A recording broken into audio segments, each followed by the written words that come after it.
Hi, this is Amy Pittman with Pittman Law, and I have Pete Baksh here with First National Bank of Mount Dora, and he's going to talk a little bit about what First National Bank of Mount Dora can do for clients of his, in Pittman Law Office for estate planning, and then a little bit about what he does within that bank. So Pete, it's all yours. Well, thank you. Happy to be here today. And I guess the First National Bank of Mount Dora, we are celebrating our centennial here in 2025, having been in the community for 100 years as of September. And in terms of trust and estate planning, that's our specialty on my side of the business. Obviously, the First National Bank is also a community bank that does banking, deposit, checking accounts, and that sort of thing for clients. But we on the trust side tend to focus on administering trust accounts and doing investment management. And the way that works with your clients, for instance, is going to be we're doing all of the bill pay, all of the actual interfacing with advisors, CPAs, that sort of thing, making sure that the trusts are on target. And from that, we have a very rich history of doing that and deep relationships with, including your firm, in the community. We're not just exclusive to Mount Dora. We are serving in the Winter Garden community. We're serving out here as well. And we look to be a part of the greater community in this area in Central Florida. So in my side of the business, we're doing investment management, and I lead a team of 3 portfolio managers, myself included, where we actually make the investment decisions. And so what's a little different about that from what the competition is doing is, you go to a big brokerage firm and their decisions are being made in Chicago or New York or someplace like that. Our investment decisions are being made right there on Donnelly Street in Mount Dora, and the team is highly skilled, highly credentialed, and that goes for our entire staff. We have a CPA on staff. We used to have an attorney right on staff, but that's no longer the case, and we work with other attorneys like yourself now. But everyone has advanced designations and degrees, and we have a culture of continuously learning, which we think is extremely important to stay on the cutting edge of things. So. Don't you have a branch, though, in Lake County, closer to the villages? The branches that I'm aware of right now are in Sorrento and in the Tri-City area and in Mount Dora. So the trust office sits in Mount Dora, but they can travel to any of the clients. They can come to the law firms of the clients if they want to do a meet. Absolutely.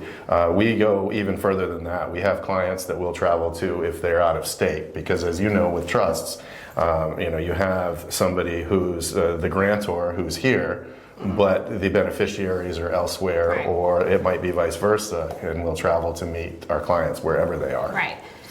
So we have worked with First National Bank of Mount Dora, or I should say I have, since I've been in the villages, and I've been practicing here for almost 18 years. So it has been a great experience, and we wanted to get them on here just to talk a little bit about themselves, but also what they can do for you on the investment side.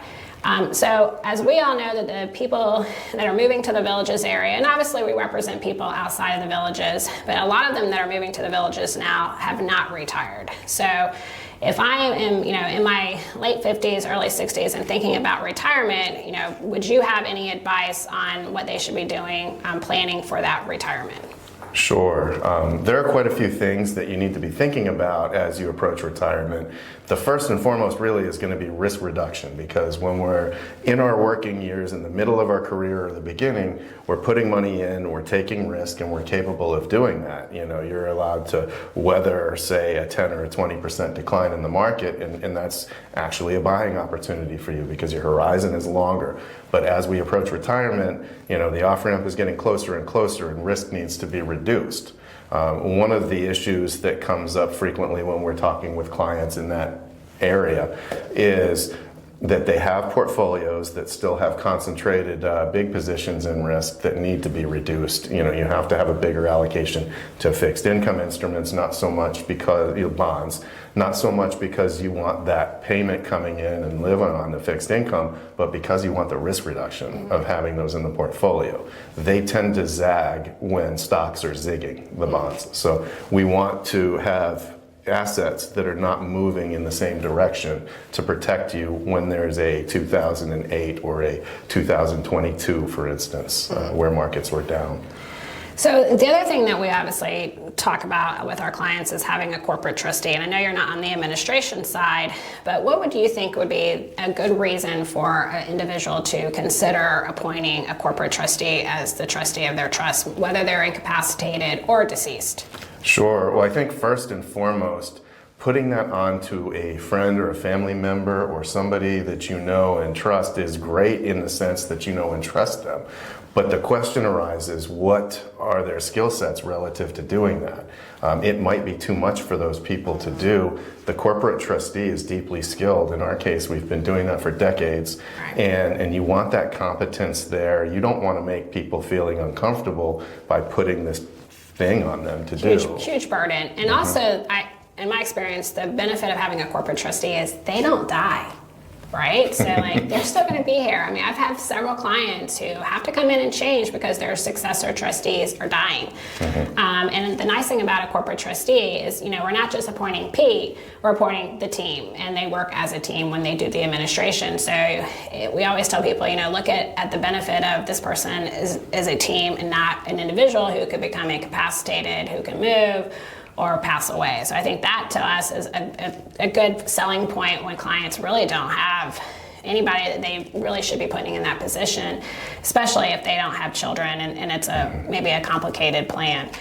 Do you know on the investment side or the wealth side, is there a certain wealth requirement that y'all require in order for the trustee as the bank to step in? So in terms of who we will talk to and discuss planning, I don't believe there is. Okay. You know, obviously there's a point where it makes sense and a point below which it doesn't, because we will have certain minimums on the accounts that are, especially if we're the trustee on that. But we have certain, you know, life insurance trusts that don't have any assets in them that we're, you know, managing for the clients and administering for when they eventually do have those assets poured into them. So the point I'm making, I suppose, is more we want to talk to anybody. And you never know what circumstances are going to change, but you always do need good advice. Right, So. and that's going to be a big difference by going with a local trust company versus the big guys, because the big ones, they're not going to sit down and talk to our clients if they are under that wealth requirement. And most of the big banks that are corporate trustees have a very large wealth requirement that a lot of our clients who have the needs are not going to fit in there. So that's one of the reasons why we do recommend that you have conversation with a local trust department or trust company. Anything else that you want to include? Yeah, you know, I would dovetail back to who is it for, and there's another instance that's pretty important that we see regularly, and that is, you know, the beneficiaries are not going to be in a position to manage those assets, whether it's not their expertise in finance. You know, maybe the son or the daughter is an artist and not really interested in managing finances, and that's where a corporate trustee can step in and say, hey, we can do that for you. You know, there are other situations that arise too where just the grantor is going to want more guidance of those assets after, you know, the assets pour over into that trust, and you just want to have more of a say. Right, and there are times when we sometimes see as a co-trustee, like maybe the spouse is acting with the bank because the spouse maybe not have that experience, but they'll still be involved, but the bank's doing the management and the investment side. So there's a lot of different reasons why you would want to name a corporate trustee.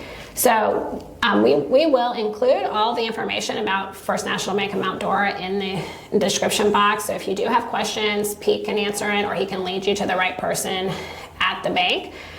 Thank you so much for coming. They had a long drive because we obviously are not close to Mount Dora right now, but I really appreciate you coming out and talking to our clients. Also, don't forget to like the video and subscribe. Well, thank you for having me out here. It's been a pleasure and the opportunity to talk to you all. Thanks. Thank you.